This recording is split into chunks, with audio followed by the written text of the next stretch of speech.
ओम नमो भगवते वासुदेवाय। ओम नमो भगवते वासुदेवाय। ओम अज्ञानतिमिरन्धस्य ज्ञानाञ्जनय शलाकया चक्षुरुन्मीलितं येन तस्मै श्रीगुरवे नमः। श्रीचैतन्यमनोभीष्टं स्थापितं येन भूतले स्वयं रूपा गदाम कृष्ण पदान्तिकम्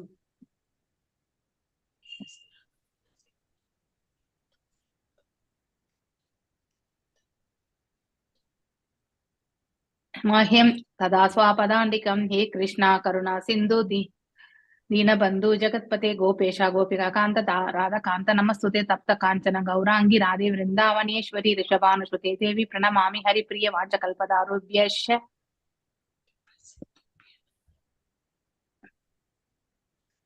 पतितानां पावन।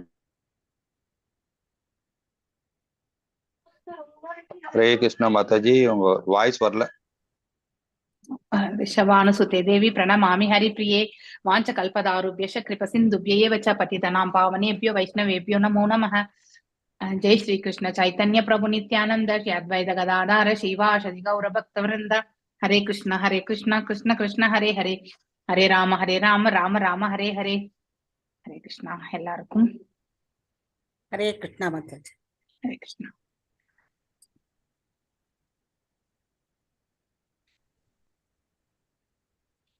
சின்ன தலைப்பு தான்.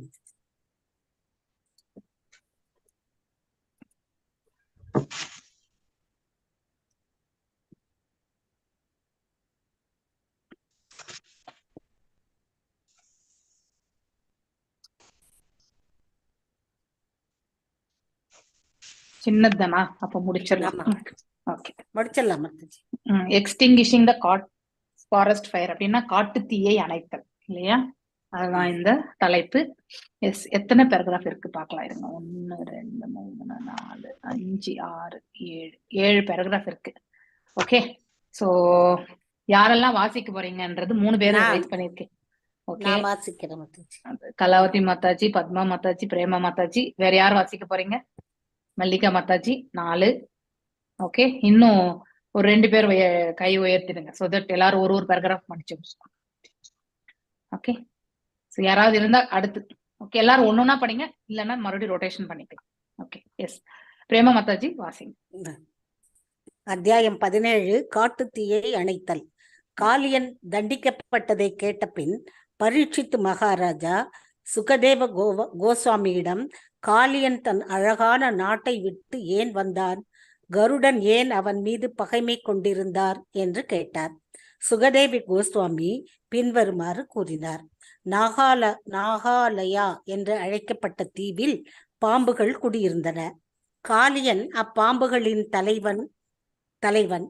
பாம்புகளை தின்னும் பழக்கமுடைய கருடன் இத்தீவுக்கு வந்து தன் விருப்பம் போல பாம்புகளை சாப்பிட்டு வந்தார். சிலவற்றை அவர் சாப்பிட்டார். ஆனால் சில பாம்புகள் அனாவசியமாக கொல்லப்பட்டன. இதனால் பாம்பு சமூகம் மிகுந்த கலவரமடைந்து அதன் தலைவரான வாசுகி பிரம்மாவிடம் பாதுகாப்பு கேட்டார். கருடனால் மேலும் தொல்லை ஏற்படாதபடி பிரம்மா ஒரு ஏற்பாடு செய்தார். ஒவ்வொரு அர்த்தச்சந்திர நாளன்றும் பாம்பு சமூகம் கருடனுக்கு ஒரு பாம்பை அழிக்க வேண்டும். அப்படி பலியாக அழிக்கப்படும் பாம்பு ஒரு மரத்தடியில் வைக்கப்படும்.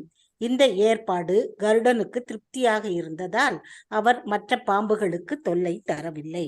ஹரே கிருஷ்ணா. மேல படிக்கட்டும் மமதாஜி? போதும் மமதாஜி, போறோம். மறுபடியும் ரொட்டேஷன் பண்ணிக்கலாம். யாராவது வாசிக்கலாம்? இப்போதைக்கு இது போதும். சோ போன அத்தியாயத்துல என்ன படிச்சோம் நம்ம? காளியன் வந்து அந்த பழைய இடத்துல இருந்து இல்லையா, அந்த தீவுல இருந்து எதற்காக இங்க வந்தார் இல்லையா? கடல்ல தான் இருந்திருக்காங்க. தீவுன்னா அந்த ஒரு பார்ட் ஆஃப் த ஒரு ஓஷன்ல ஒரு பார்ட். இப்ப நாம கூட நிறைய தீவுகள் இப்ப வந்து லட்சத்தீவு இருக்கு, ஆனா அது ஓஷன்ல தான் இருக்கு இல்லையா? கடல்ல தான், சமுத்திரத்துல தான் இருக்கு. சமுத்திரத்திலேயே இருந்த அந்த நாகங்கள், நாகாலயா எனக்கூடிய அந்த இடத்துல இருந்த இவங்க சோ ஏன் வந்து இந்த யமுனையில வந்து சேர்ந்தாங்க அப்படிங்கிற ஒரு கொஸ்டின் வந்து யார் வைக்கிறாரு? பரீட்சித் மகாராஜ் வந்து சுகதேவ் கோஸ்வாமி இடத்துல இருந்து கேட்கிறார். ஏன் கருடனுக்கு பயந்து எதற்கு அவர்கள் இங்க வர வேண்டும் அப்படின்னு சொல்லும் பொழுது, கருடன் வந்து அதாவது சில பாம்புகளை வந்து தேவையற்ற நிலையிலும் அவர் கொல்லுவதை பார்த்து அவர்களுக்கு வந்து அங்கிருந்து இந்த இடத்துக்கு வர்றதுக்கான ஒரு இது ஏற்பாடு பண்ணி வந்திருக்காங்க. ஆனா அதுக்கு முன்னாடி ஒரு முயற்சியும் இருந்திருக்கும் இல்லையா? இதை தடுப்பதற்கு அந்த முயற்சி தான் வந்து பாம்புகளுடைய தலைவனா இருக்கக்கூடிய வாசுகி இல்லையா, அவரிடம் சென்று முறையிட்டு வாசுகி வந்து பிரம்மரிடம் சொல்லி, அதாவது பாதுகாப்புக்காக வந்து அவர் வந்து மனு வைக்கிற மாதிரி இல்லையா, ரட்சிக்கிறதுக்காக ஒரு இது கேட்கிறார். பிரம்மாவும் ஒரு ஏற்பாடு செய்கிறார். சோ கருடன் வந்து இருக்கக்கூடிய பாம்புகளை எல்லாம் வந்து அவர் டிஸ்டர்ப் பண்ணக்கூடாது. அதனால வாரத்துக்கு ஒரு, அதாவது ஆஃப் மூன் அப்படின்னா பாதி இருக்கக்கூடிய, பாதி சந்திரன் இருக்கக்கூடிய நாள்ல வந்து ஒரு பாம்பை வந்து அவருக்கு வந்து அர்ப்பணித்தல், ஆஃபரிங்கா, சாக்ரிபிஷியல், தியாகமாக, அதாவது அர்ப்பணிக்கிறது. அதுக்கு கருடனும் ஒத்துக்கொண்டார். அதனால வேற பிற பாம்புகளை அவர் வந்து என்றைக்குமே டிஸ்டர்ப் பண்ணக்கூடாது, தொந்தரவு கொடுக்க கூடாதுன்றதுக்கு அந்த கோட்பாடுக்கு அவரும் ஒத்துண்டார் கருடன். எஸ், பத்மா மாதாஜி வாசிங்க அடுத்த பேராகிராஃப். ஹரே கிருஷ்ண மாதாஜி. ஆனால் நாளடைவில் காளியன் இந்நிலையை தனக்கு சாதகமாக பயன்படுத்தினான். அவனில் சேர்ந்திருந்த பெருமளவு விஷத்தினாலும் பலத்தினாலும் வீண் கர்வம் கொண்ட காளியன் கருடனுக்கு ஏன் பலி வழங்கப்பட வேண்டும் என்று எண்ணமிட்டான். பின்பு அவன் பலி கொடுப்பதை நிறுத்திவிட்டு கருடனுக்காக வைக்கப்பட்டிருந்த பாம்புகளை தானே தின்று வந்தான். விஷ்ணுவின் பெரும் பக்தரும் வாகனமுமான கருடன் இதை அறிந்ததும் மிகவும் கோபம் கொண்டு குற்றம் புரிந்த காளியனை கொல்வதற்காக அத்தீவுக்கு விரைந்தார். காளியன் கருடனுடன் போரிட துணிந்து தன் பல தலைகளாலும் விஷமிக்க பற்களாலும் அவரை தாக்கினான். காளியன் கருடனை கடிக்க முயன்ற போது தக்ஷனின் மகனான அவர் மிகுந்த கோபம் கொண்டு தன் பிரகாசமான பொன் இறக்கைகளால் காளியனின் உடலை தாக்கினார். கத்ருவின் மகனானபடியால் கத்ருசுதா என்று அழைக்கப்பட்ட காளியன் உடனே யமுனை நதியின் கீழ் இருந்த காளியதாகா என்ற ஏரியினுள் சென்று கருடனின் பிடியில் அகப்படாதவாறு புகுந்து கொண்டான். ஹரே கிருஷ்ண மாதன். ஹரே கிருஷ்ணா. சோ அங்கிருந்து இப்போ கருடனுக்கு கொடுக்க வேண்டிய அந்த பங்கை வந்து, அதாவது காளியனே வந்து சாப்பிட்டு விட்டு அவனுக்கு ஏன் கொடுக்கணும்னு சொல்லிட்டு அவனே விழுந்தது. இதை வந்து தெரிந்த பிறகு கருடனுக்கு வந்து நிறைய கோபம் வருது. தன்னுடைய இறக்கையாலே வந்து அவனை வந்து கொல்லணும் அப்படிங்கிறது. நிறைய, அதாவது ஹூப்ஸ்னா அந்த தலையில இருக்கும் இல்லையா, பாம்புக்கு 5 தலை 10 தலை எல்லாம் சொல்லுவோம் இல்லையா, அந்த மாதிரி எண்ணற்ற தலைகளை கொண்ட அந்த காளியன் வந்து அவனுடைய தலைகள் எல்லாமே வெட்டப்படுவது. So befitting effulgent golden wings, அதாவது தங்கமான இருக்கக்கூடிய அவருடைய ரெக்கைகளால வந்து அவனுக்கு வந்து அந்த struck the body of Kaliya with this, அதை வந்து அதோட வந்து பிடிக்கிறார் அவர். சோ இவன் இந்த காளியன் யாருன்னா is also known as Kadru சூதா அப்படின்னா கட்ரு எனக்கூடிய அந்த நாகத்தினுடைய மகன் இவர். சோ மேலும் அவன் என்ன செய்தான், காளிய ஹிருதா அப்படிங்கிற இடத்துல வந்து யமுனை நதிக்கரையில வந்து ஒரு சிறு குளத்துல போயிட்டு அவன் வந்து அங்க போயிட்டு மறைத்து கொள்கின்றான் அவன் தன்னையே. சோ தட் கருடன் வந்து அவனை வந்து கண்டிப்பா வந்து தேடி வர முடியாது என்று எண்ணிக்கொண்டு அவன் வந்து அங்கே செல்கின்றான். எஸ், கலாவதி மாதாஜி அடுத்த பேராகிராஃப் பாத்தீங்க. ஹரே கிருஷ்ண மாதாஜி. ஹரே கிருஷ்ண மாதாஜி. நீரின் கீழ் காளியான் தஞ்சம் புகுந்ததற்கு ஒரு காரணம் உண்டு. காளியனின் தீவுக்கு கருடன் பாம்பை தேடி சென்றது போல யமுனை நதிக்கு மீன்பிடிக்க செல்வதுண்டு. யமுனை நதியின் நீரினுள் சௌபரி முனி என்ற மகா யோகி தவம் புரிந்து வந்தார். அவர் மீன்களிடம் மிகுந்த அனுதாபம் கொண்டிருந்தார். அவர் கருடனை அங்கு வந்து மீன்களுக்கு தொல்லை தர வேண்டாம் என்று கேட்டுக்கொண்டார். விஷ்ணுவின் வாகனமான கருடன் யாருடைய கட்டளைக்கும் கீழ்ப்படிய வேண்டியது அவசியமில்லை. என்றாலும் அந்த மகா யோகியின் வேண்டுகோளை அவர் மறுக்க விரும்பவில்லை. எனவே அங்கேயே இருந்து பல மீன்களை உண்பதற்கு பதிலாக ஒவ்வொரு நாளும் மீன்களின் ஒரு தலைவனான பெரிய மீன்கள் பிடித்து செல்லப்படுவதை கண்டு மனம் வருந்திய சௌபரி முனி அவைகளை காப்பாற்ற எண்ணி கருடனை பின்வருமாறு சபித்தார். இனி மீன் பிடிக்க கருடன் இங்கு வந்தால் அவர் உடனே கொல்லப்படுவார் என்று நான் என் முழு பலத்துடன் சபிக்கின்றேன். ஹரே கிருஷ்ண மாதாஜி. தேங்க்யூ மாதாஜி. சோ மேலும் காளியன் எதற்காக அந்த இடத்தை தேர்ந்தெடுத்தான்னா, அந்த இடத்துல கருடன் வராம இருக்கிறதுக்கான ஒரு காரணம் இருக்கிறத வந்து இந்த பேராகிராஃப்ல இருந்து நாம பார்க்கின்றோம். சோ சௌபரி முனிவர் என்பவர் அந்த நீர் தேக்கத்துல அடியில இருந்து கொண்டு அவர் வந்து தியானம் புரிந்து கொண்டிருந்தார். அந்த நீர்த்தேக்கத்துல இருக்கக்கூடிய மீன்கள் மீது அவருக்கு வந்து கருணை என்பது உண்டு. சோ முன்னாடி வந்து கருடன் வந்து அங்க இருக்கக்கூடிய மீன்களை வந்து மீன்களின் தலைவர்களை எல்லாம் அவர் வந்து உணவாக ஏற்றுக்கொண்டிருந்தார். மேலும் அவர் யாருக்கும் வந்து, அதாவது Lord Vishnu he was not under any ஆண்டர், யாருடைய இதற்கும் அவர் வந்து செயல்பட வேண்டியதில்லை. ஆனால் அந்த சௌபரி முனிவனுடைய வார்த்தையை வந்து அவர் வந்து நிராகரிக்க அவர் வந்து விருப்பம் கொள்ளவில்லை. He did not disobey the order of great yogi instead of saying and eating many fish. So அதனால அங்கே இருந்து அந்த மீன்களை எல்லாம் சாப்பிடறத ஒரு பெரிய மீனை எடுத்துட்டு போயிடுவார். இந்த மாதிரி பெரிய பெரிய மீனெல்லாம் எடுத்துட்டு போகிறத பார்த்து சௌபரி முனி வந்து அவரால் வந்து ஏற்றுக்கொள்ள முடியாது. அதனால அவர் வந்து சபித்து விடுகின்றார். அதனால இனிமேல் இந்த நாளிலிருந்து நீ இங்கே வந்து, அதாவது மீனை வந்து எடுத்து சென்றால் அடுத்த நிமிடமே என்னுடைய தவ வலிமை இல்லையா, அந்த வலிமையினால் உன்னை சபிக்கின்றேன், நீ அதாவது உடனடியாக கொல்லப்படுவாய் அப்படிங்கிறதையும் வந்து எடுத்துரை, அந்த இது சாபம் வந்து எடுத்துரைக்கப்படுகிறது இந்த இடத்துல. Yes Mallika Mataji, next slogan வாசிங்க. மாதாஜி, இந்த சாபம் காளியனுக்கு மட்டும் தெரிந்திருந்தது. எனவே கருடன் அந்த பகுதிக்கு வரமாட்டார் என்ற தைரியத்தில் காளியன் யமுனையில் இருந்த ஏரியை புகலிடமாக கொண்டான். ஆனால் சௌபரி முனிவரை சரணடைந்திருந்த காளியனை கருடனின் எஜமானரான கிருஷ்ணர் அங்கிருந்து விரட்டினார். இவ்வாறு காளியனின் நோக்கம் ஈடேறாமல் போயிற்று. முழுமுதற் கடவுளோடு நேராக தொடர்பு கொண்டிருந்த கருடனை யாருடைய சாபமும் பாதிக்காது என்பதை இங்கு கவனத்தில் கொள்ள வேண்டும். கருடன் முழுமுதற் கடவுளாகிய பகவானின் தகுதியை உடையவர் என்று ஸ்ரீமத் பாகவதம் கூறுகிறது. எனவே அவரை சௌபரி முனி சபித்தது தவறாகும். முனிவரை கருடன் பழிவாங்க விரும்பவில்லை என்றாலும் ஒரு வைஷ்ணவனுக்கு தீங்கிழைத்த குற்றத்திலிருந்து சௌபரி முனி தப்ப முடியவில்லை. அவர் தன் யோக நிலையிலிருந்து வீழ்ச்சியடைந்து பின்னர் ஒரு குடும்பஸ்தனாகிய ஜட உலகில் புலனின்பம் துய்ப்போனாக பிறந்தார். தியானத்தில் ஆனந்தம் அனுபவித்தவராக கருதப்பட்ட சௌபரி முனிவரின் வீழ்ச்சி வைணவர்களுக்கு ஒரு பாடமாக அமைகிறது. ஹரே கிருஷ்ணா மாதாஜி. ஹரே கிருஷ்ணா. சோ கருடனை வந்து, ஏன்னா அவர் ஸ்ரீசக்திகள் இல்லையா, கருடாழ்வார் இஸ் ஸ்ரீசக்தி இல்லையா. சோ அவரை வந்து நம்ம சபிக்க முடியாது, அவரை அழிக்கவும் முடியாது, ஸ்ரீசக்திகள். சோ அதனால ஒரு வைஷ்ணவனை, is a Vaishnava, Garuda is a Vaishnava. அதனால சௌபரி முனி வந்து வைஷ்ணவரை வந்து நாம் என்னைக்குமே அப்பன்ஸா ட்ரீட் பண்ணவே கூடாது.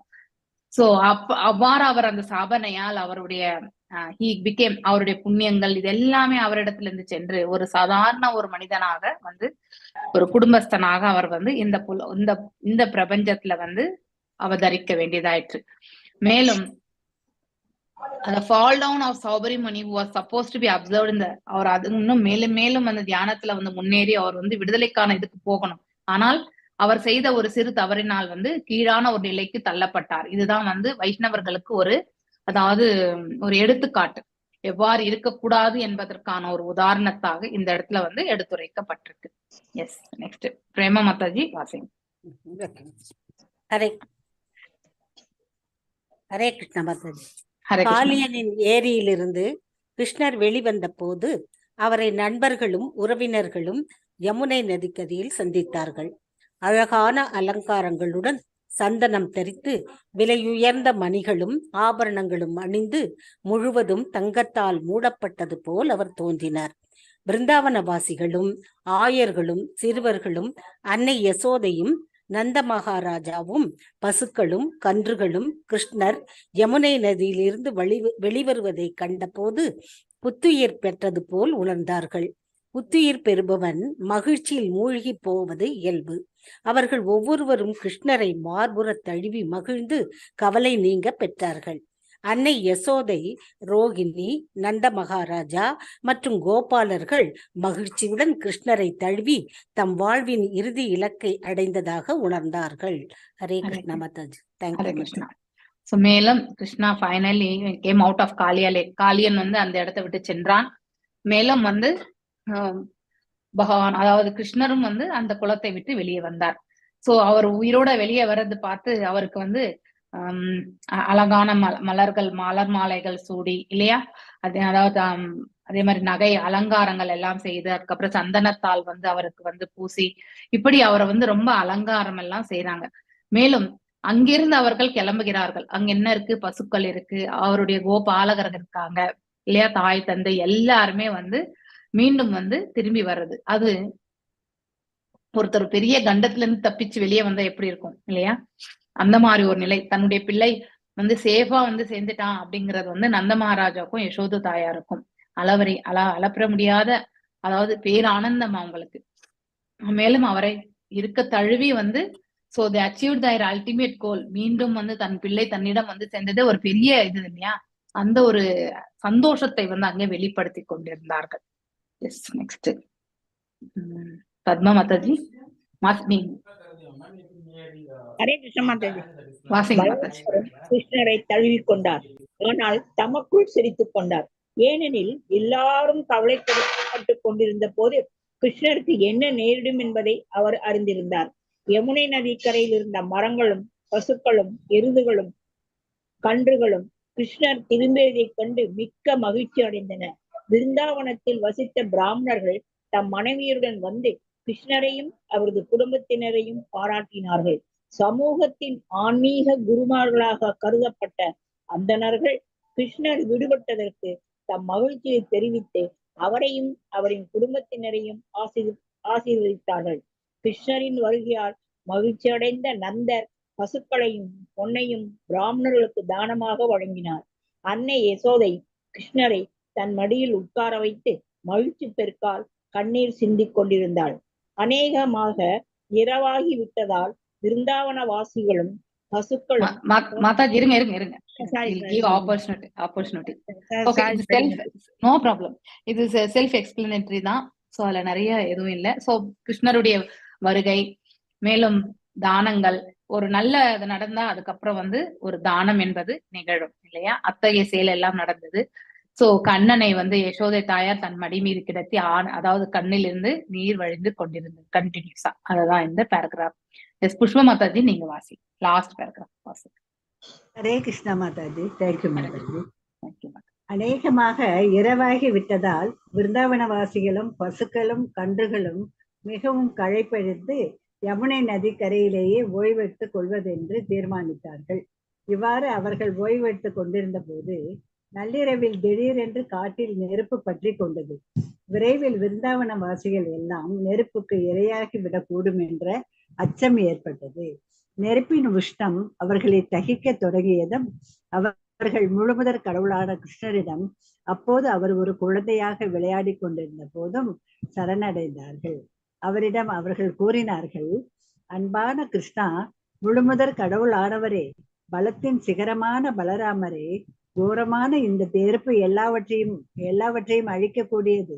அதிலிருந்து எங்களை காப்பாற்றுங்கள். உங்களை தவிர எங்களுக்கு வேறு புகலிடம் இல்லை. இந்த நாசகார தீ எங்களையெல்லாம் விழுங்கிவிடும். இவ்வாறு அவர்கள் கிருஷ்ணரின் பாத கமலங்களை தவிர புகலிடம் இல்லை என்று கூறி அவரிடம் பிரார்த்தித்தார்கள். தம் ஊர்வாசிகளிடம் மிகுந்த கருணை கொண்ட கிருஷ்ணர் உடனே காட்டுத்தீ முழுவதையும் விழுங்கி அவர்களை காப்பாற்றினார். இது கிருஷ்ணரால் ஆகக்கூடாத காரியம் அல்ல. ஏனெனில் அவர் வரம்பற்ற சக்தியை உடையவர். தாம் விரும்பிய எதையும் செய்ய வல்லவர். பக்தி வேதாந்தர் எழுதிய கிருஷ்ணர் என்னும் நூலின் 17வது அத்தியாயமான காட்டு தீயை அடைத்தல் இவ்வாறு நிறைவு பெறுகிறது. ஹரே கிருஷ்ண மாதாஜி. ஹரே கிருஷ்ண மாதாஜி. தேங்க்யூ மாதாஜி. சோ மேலும் அந்த காட்டு தீயை வந்து பகவான் வந்து அவரே உட்கொண்டு விட்டார் அப்படின்னா உள்ளுக்குள்ள அவரே எடுத்துக்கிறார், முழுங்கிறார், ஸ்வாலோ பண்றார். சோ அதெல்லாம் தன்னுடைய ஊர் மக்களை வந்து அவர் ரட்சணை செய்வதற்காக அவரால முடியாத காரியம் என்பது எதுவுமே கிடையாது. என்னென்றால் அளவிட முடியாத ஆற்றலை கொண்டவர். Is unlimited and unlimited power இல்லையா? சோ அதனால எதை வேண்டும் என்றாலும் செய்யக்கூடிய வல்லமை வந்து எல்லாம் வல்ல இறைவன் அவர் ஒருத்தரால மட்டும்தான் முடியும். அதுதான் இந்த இது இருக்கு. நெக்ஸ்ட் சாப்டர் வந்து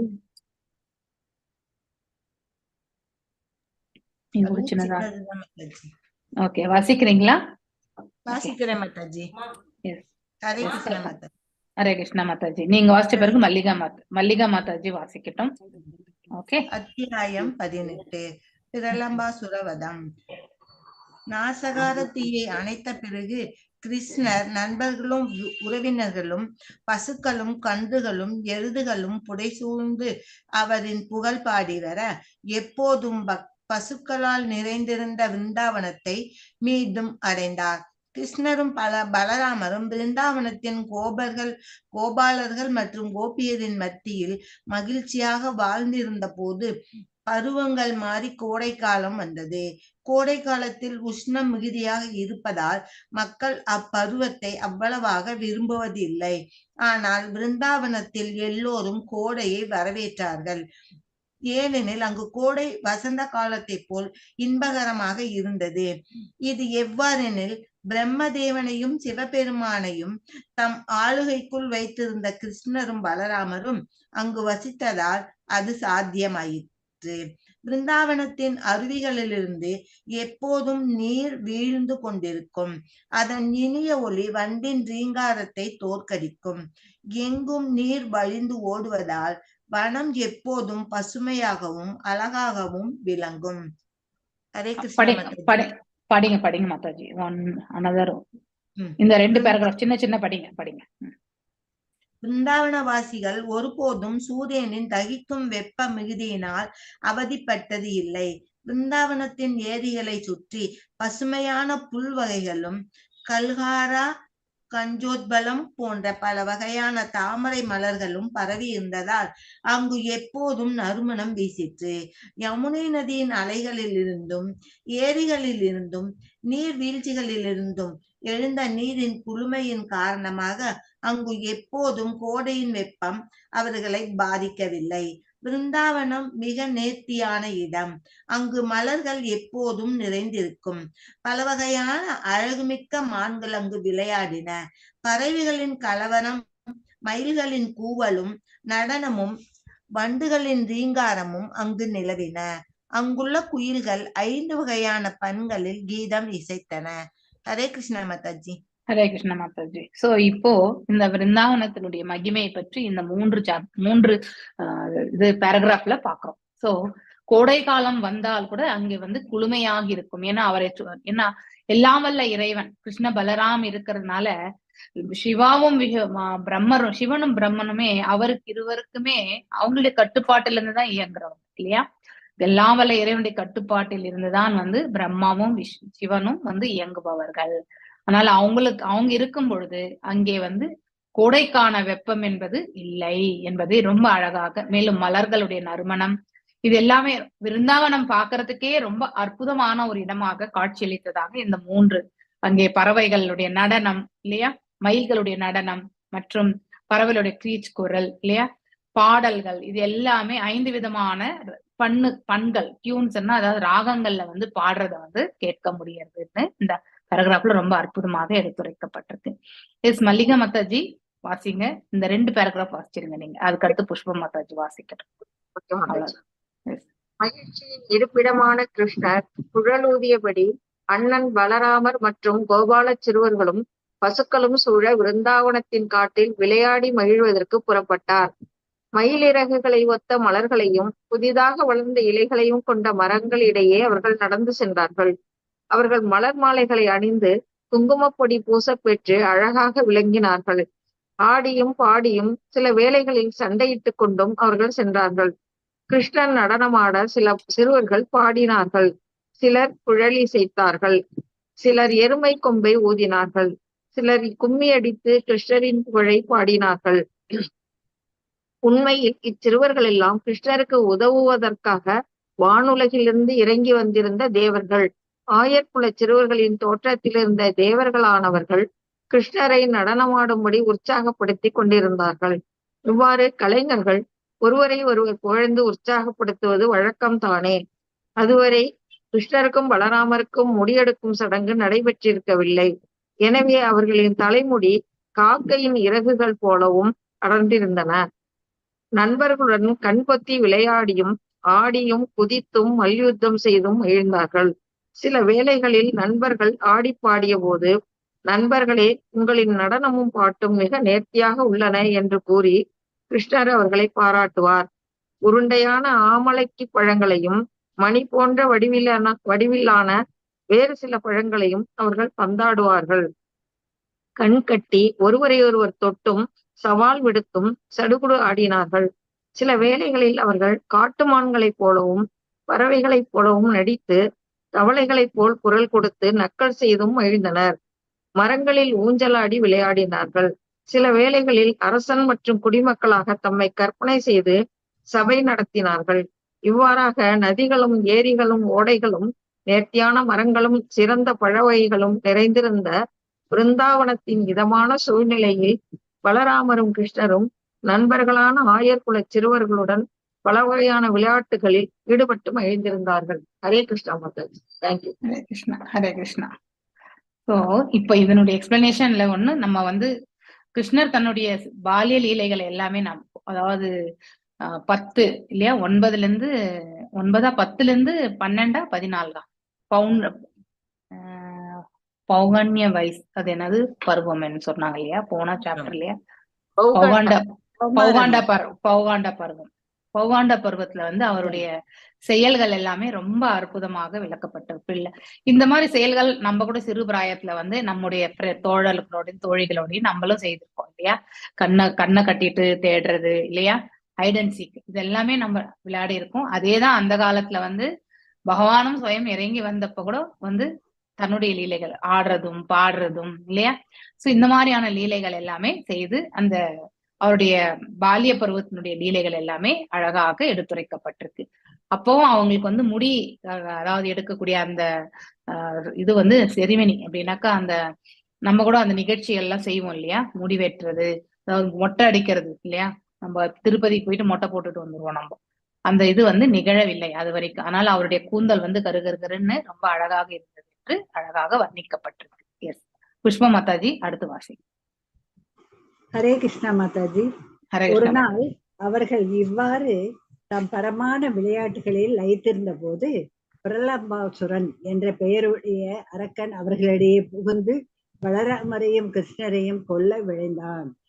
கிருஷ்ணர் அப்போது ஆயர்குல சிறுவனாக விளையாடி கொண்டிருந்தார் என்றாலும் முழுமுதற் கடவுளாகி அவர் முக்காலங்களையும் உணர்ந்தவர் அல்லவா. எனவே பிரலம்பாசுரன் அவர்களிடையே வந்து புகுந்ததும் அவனை எப்படி கொள்வது என்று எண்ணமிட்டாலும் வெளிப்படையாக ஒரு நண்பனை போல் வரவேற்று, அன்பான நண்பனே, எங்களின் விளையாட்டில் கலந்து கொள்ள நீயும் வந்திருப்பது நல்லதாயிற்று என்று கூறி நண்பர்களை அழைத்து, இப்போது நாம் ஜோடி ஜோடியாக விளையாடலாம், ஒருவருக்கொருவர் சவால் விடலாம் என்று பிரேரிட்டார். சிறுவர்கள் ஒன்று கூடி சிலர் கிருஷ்ணரின் பக்கமும் சிலர் பலராமனின் பக்கமும் சேர்ந்து கொண்டார்கள். எதிர்கட்சிகள் ஜோடி ஜோடியாக யுத்தம் செய்ய வேண்டும், வென்றவர்களை தோற்றவர்கள் முதுகில் சுமக்க வேண்டும் என்பது நிபந்தனை. விளையாடியபடியே அவர்கள் பசுக்களையும் கவனித்துக் கொண்டார்கள். இவ்வாறு அவர்கள் பாண்டீர் வனம் என்னும் காட்டினூடே சென்றனர். வாசிக்கவா மாதாஜி? தாமனும் திருஷபனும் இருந்த பலராமனின் கட்சி வெற்றி பெற்றது. கிருஷ்ணரின் கட்சி அவர்களை முதுகில் சுமந்து கொண்டு பாண்டீர வனத்தில் நடக்க வேண்டியதாயிற்று. முழுமுதற் கடவுள் தோல்வியடைந்து சிறுதாமனை முதுகில் சுமக்க வேண்டியதாயிற்று. பத்ரசேனர் ரிஷபனை சுமந்தார். அங்கு ஆயர்குல சிறுவனின் தோற்றத்தில் வந்திருந்த பிரலம்பாசுரனும் அவர்களைப் போலவே பலராமரை முதுகில் சுமந்தான். பிரலாம்பசுரன் அசுரர்களில் மிக பெரியவன். அங்கிருந்த ஆயர்குல சிறுவர்களுள் கிருஷ்ணர் மிகுந்த பலசாலி என்பதை அவன் யூகித்திருந்தான். ஹரே கிருஷ்ணா மாதாஜி. ஹரே கிருஷ்ணா. சோ இப்போ பிராலம்பசூரன் அவனுடைய வதத்தை பற்றி பார்க்க போறோம். சோ கிருஷ்ண பலராமரை வந்து கவர்ந்து செல்றதுக்காக வந்து அவங்களை வந்து கொல்லணும்னு நினைச்சாங்க. சோ அப்படி இருக்கும் பொழுது சோ கிருஷ்ணர் இதை அறிந்து அவரை வந்து நம்ம கூட வந்து விளையாடுறோம் இல்லையா, இந்த பக்கம் எதிர் தரப்புல சடுகுடு விளையாடுறது, இது எல்லாமே விளையாடுறோம். 2 தரப்புலையுமே விளையாடும் போது யார் தோற்கிறார்களோ ஜெயித்தவங்களை வந்து அவங்க முதுகுல வச்சு தூக்கிட்டு போகணும். இதுதான் வந்து வெற்றி பெற்றவர்களுக்கு கொடுக்கக்கூடிய வெகுமதி. சோ கிருஷ்ண தரப்புல இருக்கக்கூடியவங்க வந்து தோற்று போனார்கள், பலராமர் தரப்புல இருக்கிறவங்க வெற்றி பெற்றார்கள். அதனால பலராம தரப்பில் இருக்கிறவங்களை எல்லாருமே வந்து ஒவ்வொருத்தரும் வந்து தன்னுடைய முதுகுல ஏற்றிக்கொண்டு அந்த பாந்திரவனா காட்டுக்குள்ள அவர்கள் சென்றார்கள். அதுல பிராலம்பசுரனும் என்ன செய்தான், அவனும் வந்து யாரை வந்து எடுத்துட்டு போனா பலராமரை வந்து தன்னுடைய முதுகுல வந்து எடுத்து சென்றான். he was carrying the Balaramar. So இப்படி அவன் ஒரு அசுரன் இல்லையா. So Krishna was the most powerful. அவன் நினைச்சான், பிராலம்பசுரன் நினைச்சான் கிருஷ்ணா தான் ரொம்ப பலம். அதனால அவனுடைய எண்ணப்படி வந்து யார் தரப்புல வந்து நின்று விளையாடினான்? அதாவது கிருஷ்ணர் தரப்புல இருந்து. ஆனால் தோற்ற பிறகு இப்ப வந்து பலராமரை அவன் வந்து எடுத்து செல்ல வேண்டியதுதான் இல்லையா? எஸ் பிரேம மாதாஜி வாசிங்க. கிருஷ்ணரின் அருகில் இருக்க விரும்பாமல் பிரலம்பாசுரன் பலராமரை வெகு தூரம் தூக்கிச் சென்றான். சந்தேகமின்றி அந்த அசுரன் பலத்திலும் சக்தியிலும் மிகுந்தவன். ஆனால் ஒரு மலைக்கு சமமான பலராமரை அவன் தூக்கிச் சென்றான். எனவே அவன் களைப்புற்று பளுவை சுமக்க முடியாமல் போனதால் அவனது உண்மை உருவம் வெளிப்பட்டது. அவனின் உண்மை உருவத்தில் அவன் தோன்றிய போது ஒரு தங்க கிரீடம் அவனின் தலையை அலங்கரித்து காதணிகளையும் அணிந்து மின்னலை உடைய மேகம் சந்திரனை தாங்கியிருப்பது போல் காட்சியளித்தான். அசுரரின் உடல் மேகமண்டலம் வரை விரிந்து கண்கள் அனலென பளிச்சிட கூரிய பற்கள் வெளிப்பட அவன் தோன்றியதை பலராமர் கவனித்தார். அசுரனின் தோற்றத்தை கண்டு பலராமர் ஆச்சரியப்பட்டார். என்னை சுமந்து வந்தவன் திடீரென்று எப்படி முழுவதுமாக மாறினான் என்று அவர் வியந்தார். ஆனால் மனத்தெளிவுடன் தன்னை ஒரு அசுரன் நண்பர்களிடமிருந்து தூரமாக எடுத்து சென்று கொல்ல நினைக்கிறான் என்பதை அறிந்தார். உடனே அவர் இந்திரன் தன் வஜ்ராயுதத்தால் ஒரு மலையை தாக்குவது போல் அசுரனின் தலையில் தன் முஷ்டியால் ஓங்கி தாக்கினார். பலராமரின் தாக்குதலை தாங்க மாட்டாமல் தலை நசுக்கப்பட்ட பாம்பை போல் அசுரன் கீழே விழுந்து இறந்தான். அவனின் வாயிலிருந்து இரத்தம் கொட்டியது. அசுரன் விழுந்தபோது எழுப்பிய பேரொலி இந்திரனின் வஜ்ராயுதம் பட்டு மலை விழுந்தது போல் கேட்டது. சிறுவர்களெல்லாம் அந்த இடத்துக்கு விரைந்தார்கள். கோரமான காட்சியை கண்டதும் சிறுவர்கள் பலராமரை சபாஷ் என்று கூறி பாராட்டினார்கள். பலராமர் மரணத்திலிருந்து திரும்பினார் என்று எண்ணி அவர்கள் அவரை தழுவிக்கொண்டார்கள். அவருக்கு ஆசிகளையும் பாராட்டுக்களையும் வழங்கினார்கள். தேவர்கள் மனமு வந்து பலராமரின் மீது மலர் மாறி பொழிந்து ஆசிகளை வழங்கி பிரலம்பாசுரனை கொன்றதற்காக பாராட்டினார்கள். பக்தி வேதாந்தர் எழுதிய கிருஷ்ணர் என்னும் நூலின் 18வது அத்தியாயமான பிரலம்பாசுரவதம் இவ்வாறு நிறைவு பெறுகிறது. Hare Krishna Mataji. Thank you Mataji. Thank you Mataji. So Pralambasuran வந்து பலராமர் வந்து பலசாலி இல்லையா? மல்யுத்த வீரர். அவர் வந்து அவருடைய ஆற்றல் இல்லையா? யாருடைய ஆற்றல்? பகவானுடைய ஆற்றல். அவர் அந்தரங்க சக்தி, அந்த அந்தரங்க சக்தியை கொண்டவர் அவர். அதனால அவரை வந்து எடுத்துட்டு போகணும்னா போகும் அவரால வந்து அந்த அசுரனால வந்து தூக்க முடியல. சோ பாரம் தெரியாது இல்லையா? அதனால அவன் வந்து அவனுடைய ஒரிஜினல் அதாவது உருவம் வந்து பாத்தீங்கன்னாக்கா வெளிப்பட ஆரம்பித்தது. அவனுடைய தலையில தங்கத்தாலான மணிமகுடம் இது எல்லாமே வந்து தலையில வந்து பாத்தீங்கன்னா கூட ஜொலிக்க கூடியது. அப்படிப்பட்ட ஒரு நிலையில அவனுடைய ரூபம் வந்து தெரிய வரும்பொழுது எவ்வாறு இவனுடைய ரூபம் வந்து இப்படி மாற்றம் அடைகின்றது என்று அவருக்கு ஆச்சரியப்படுகின்றார். உடனே அவர் வந்து அத உணர்ந்து அவனுடைய தலை மேல என்ன பண்றார்? வஜ்ராயுதத்துல வந்து ஒருவரை வந்து தாக்கினால் எப்படி இருக்குமோ அந்த அளவுக்கு வலிமையோட அவருடைய கைகளாலே முஷ்டியாலே வந்து அவர் வந்து அவனை தாக்குகின்றார். அதனால அவனுடைய தலை வந்து அதாவது பிளந்து ரத்தம் வந்து ஓடுகின்றது. அங்கேயே அவன் மடிந்து விடுகின்றான். அவ்வளவு பெரிய சப்தத்தோட வந்து கேட்டதால தன்னுடைய தோழர்கள் எல்லாருமே ஓடி வந்து பலராமர் பெரிய ஆபத்துல இருந்து தப்பிச்சிட்டதா நினைச்சு சபாஷ் நீ நன்னா பண்ண அப்படின்னு சொல்லிட்டு அவருக்கு வந்து வாழ்த்துக்களை தெரிவித்து சோ அவர்கள் வந்து they offered their blessings and congratulations இல்லையா? மேலும் தேவர்கள் விண்ணில் இருந்து மலர்களை எல்லாம் தூவி அவர்களும் வந்து ஆசிகளை வழங்கினார்கள் என்று இந்த சாப்டர்ல வந்து எடுத்துரைக்கப்பட்டிருக்கு. இவ்வாறாக பிராலம்பாசுரனுடைய வதமும் வந்து நிறைவேறியதாக எடுத்துரைக்கப்படும். இதோட பக்தி வேதாந்த சுவாமி அவர்களுடைய 18வது அத்தியாயத்துக்கான பிராலம்பாசுரனுடைய வதம் என்னும் தலைப்புல இருக்கக்கூடிய இந்த சாப்டர் வந்து நிறைவு பெறுகின்றது. ஹரே கிருஷ்ணா. ஹரே கிருஷ்ணா மாதாஜி. ஹரே கிருஷ்ணா. ஹரே கிருஷ்ணா. இதுவும் ரொம்ப சின்னதாக இருக்கு. ஹரே கிருஷ்ணா மாதாஜி. ஓகே, இன்னும் கொஞ்சம் ஏதாவது படிக்கணும்னு நினைக்கிறீங்களா?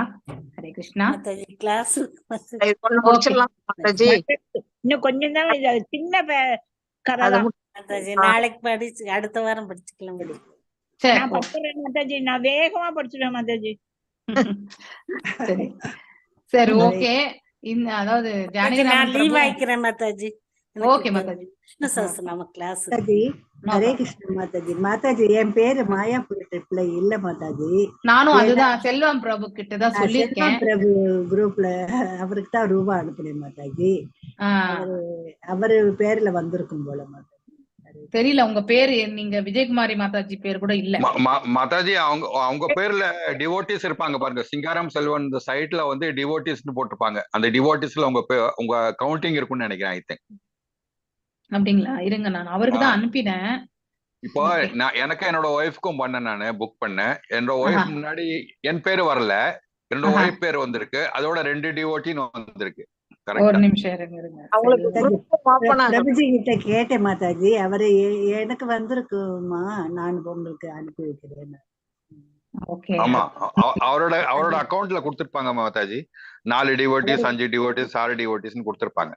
ஒரு நிமிஷம் இருங்க. நான் செல்வம் பிரபு நான் தான் பார்த்தேன். அங்க புஷ்ப மாதாஜி பேரும் இல்ல, மல்லிகா மாதாஜி இருந்துச்சு பார்த்தேன். ஆமா மாதாஜி, ஹேமலதா மாதாஜியோட நாங்க 3 பேர் இருக்கோம். ஒரு நிமிஷம் இருங்க. சேத்துலட்சுமி மாதாஜி வராங்க. ரேவதி மாதாஜி பேரும் இல்ல. ரேவதி மாதாஜி, நானும் மாதாஜி, இன்னொரு சசிகலா மாதாஜி, 3 பேரும் பிரபுஜி குரூப்ல இருக்கு. ஒரு நிமிஷம் இருங்க. செல்காலம் செல்வம் பிரபு அவரை உடனே நான் இது டெம்பிளுக்கு சொல்லியிருக்கேன்.